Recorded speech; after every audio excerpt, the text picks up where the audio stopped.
Good morning बच्चों, आप सभी का हमारे YouTube चैनल MS विवेक एकेडमी में हार्दिक स्वागत है और उम्मीद करते हैं कि आप और आपका परिवार कुशल पूर्वक होगा। आज की वीडियो हम लेकर आए कक्षा 12 के बच्चों के लिए भौतिक विज्ञान और चैप्टर चल रहा है तुम्हारा 8वां। चैप्टर का नाम है गतिमान आवेश एवं चुंबकीय क्षेत्र और इसके अंक के क्वेश्चन करा रहे हैं आज हम। ठीक है, तो बड़े ध्यान से देखिए, बहुत ही खास क्वेश्चन है। देखिए क्या है क्वेश्चन। क्वेश्चन है एक साइक्लोट्रॉन, क्या था, एक साइक्लोट्रॉन में कोई प्रोटॉन 1.4 टेस्ला के चुंबकीय प्रेरण में त्वरित किया जाता है कितने समय पश्चात डीज के मध्य उपस्थित विद्युत अक्षेत्र की दिशा विपरीत हो जाएगी। प्रोटॉन का द्रव्यमान 1.67 इंटू 10 की पावर -27 किग्रा व आवेश कितना दिया है भाई 1.6 इंटू 10 की पावर -19 कूलाम है। निम्न की गणना कीजिए। तो तीन चीजें पूछी है उन्होंने। इसमें क्या पूछा, डीज में एक पूर्ण वर्त में, यानी कि एक पूर्ण वर्त में लगा समय। दूसरा, आरोपित प्रत्यावर्ती विभवांतर का आवर्तकाल। और तीसरा पूछा साइक्लोट्रॉन की आवर्ती। तो तीन चीजें पूछी है इसमें। चलिए कैसे होगा देखिए। सबसे पहले मान लिख लेते हैं। क्या दिया मान भाई, एक तो 1.4 क्या दिया है कि बी का मान दिया है, तो बी बराबर दे दिया 1.4 टेस्ला। ठीक है, ऐसे। फिर क्या है, इन्होंने दिया है कि द्रव्यमान, प्रोटॉन का द्रव्यमान यानी कि स्मॉल mp लिख दो, इसको प्रोटीन हो जाए, प्रोटॉन हो जाएगा, पी से प्रोटॉन हो गया। तो इसका द्रव्यमान दे रखा 1.67 इंटू 10 की पावर -27। फिर ऐसे ही आवेश दिया है, तो इसको लिख दो Qp। ठीक है, प्रोटॉन पर जो आवेश है कितना हो जाएगा 1.6 इंटू 10 की पावर कितना हो जाएगा भाई -19 कूलाम, ऐसा हो जाएगा। और ये किग्रा हो गया।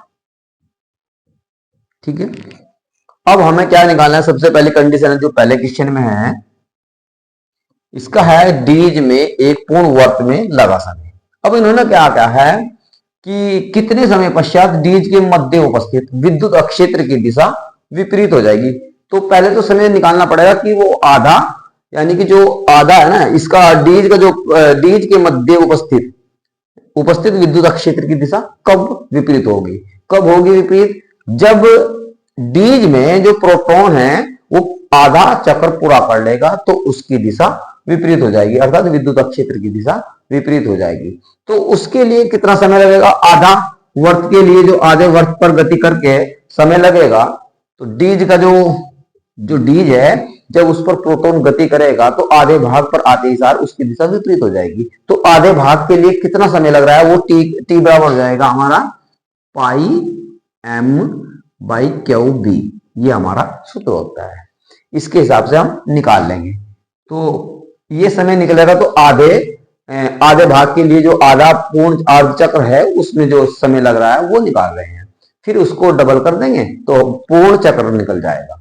तो वर्त के चारों ओर का फिर जो डीज होगी उसके चारों ओर जो समय लगेगा उसको प्रोटॉन को चलने में वो निकल जाएगा। तो सबसे पहले हम अर्ध चक्र के लिए निकाल रहे हैं। तो पाई का मान रख देते हैं, कितना होता है 3.14। ठीक है, चलिए। फिर एम कितना दे रखा है भाई, एम निकाल रखा है हमने एमपी, यानी कि 1.67 इंटू 10 की पावर 27, ऐसा हो जाएगा। ठीक है, चलिए। ऐसे ही हमने क्या है क्यूपी का मान रख दो भाई 1.6 इंटू 10 की पावर -19 और बी का मतलब है टेस्ला, यानी कि 1.4। ये हो गया हमारा मान। तो इसको हम हल कर देंगे और इससे तुम्हारा आंसर निकल जाएगा। चलिए हल करते हैं। देखिए इसकी पावर को हम ऊपर ले जाएंगे तो ये माइनस में हो जाएगा नीचे से, और इसको हम देखिए, इसको हम यदि भाग करेंगे, चलो बाद में देख लेते हैं भाग करके। ये हो जाएगा 3.14 इंटू 1.67 इंटू 10 की पावर -27, और नीचे से 19 को ऊपर जाएंगे तो प्लस का हो जाएगा 10 की पावर 19 प्लस कर देंगे 19, ऐसे। और ये इसकी आपस में गुणा करोगे तो चलो 1.6 रहने दो, फिर गुणा कर देंगे बाद में, ऐसा हो गया। ठीक है, ये हो गया। ठीक है। चलिए अब देखिए, इसको यदि हम डिवाइड करें तो 0.2 से काट रहे हैं, 2 से 14 हो जाएगा। इसको काट दीजिए ऐसी 1, फिर 5, 1 हो जाएगा, फिर 7, ऐसा हो जाएगा। ठीक है। चलिए इसको हम ऐसे निकालते हैं, 1.57 हो गया इंटू 1.67 इंटू 10 की पावर कितनी बच जाएगी भाई, 19 घटा देंगे तो कितना हो जाएगा, -8 बच जाएगा। और नीचे हो गया भाई 16 7 112, तो ये हो गया हमारा 1.12, ऐसा हो गया। ठीक, 2 अंक बाद हो गया, 2 अंक बाद से 2 अंक बाद कर जाएंगे। ठीक है, तो इसको भाग दे दो भाई, तो कितना बार चल जाएगा, 1 बार चल जाएगा। 157 को जब भाग देंगे 112 से, ठीक है, तो कितनी बार चल जाएगा, 1 बार चल जाएगा ऐसे। तो कितना बचेगा, 5 4, 0 लगाए, पॉइंट लगाई, तो कितनी बार चल जाएगा, लगभग 4 बार चल जाएगा। 11 चौक 44, ठीक है, तो 1.4 हो जाएगा। तो 1.4 इंटू 1.67 इंटू 10 की पावर 8 माइनस के, जब इनको गुणा करेंगे तो कितना हो जाएगा, 14 सत्ते 98, 14 छिकी 84, 84 और 9 कितना हो गया भाई, 84 और 9 हो गया हमारा 93। ठीक है, हासिल को हमारा 9 बच गया, और 14 1 14 और 9 हो जाएगा हमारा 25, 23 और 3 अंक बाद पॉइंट हो गया इंटू 10 की पावर -8। तो इसका मतलब हो गया 2.4 कर देते हैं, चलो यहाँ पर एक आगे अंक कर देंगे, 3 4 ये कर देंगे, और 10 की पावर -8 हो गया हमारा स्मॉल टी का। यानी कि ये आधा चक्र पूरा करने में जो समय लगा वो है। ठीक है, अब हम पूरा चक्र यदि पार करेंगे, यानी कि जो हमारी डीज है, तो डीज की यदि हम पूर्ण चक्र लेंगे तो उसमें कितना समय लगेगा, 2t समय लगेगा।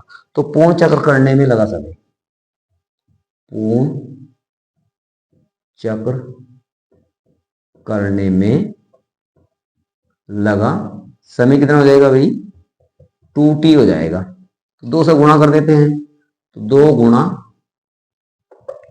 2.34, तो 2 इंटू 2.34 इंटू 10 की पावर -8 हो जाएगा। तो इसकी डबल गुणा कर देंगे, 2 चौक 8 हो जाएगा, 2 3 6 और फिर 2 दूनी 4 हो जाएगा, ऐसे 10 की पावर -8। ये हो गया हमारा पूर्ण चक्र में लगा समय। चलिए आगे देखिए,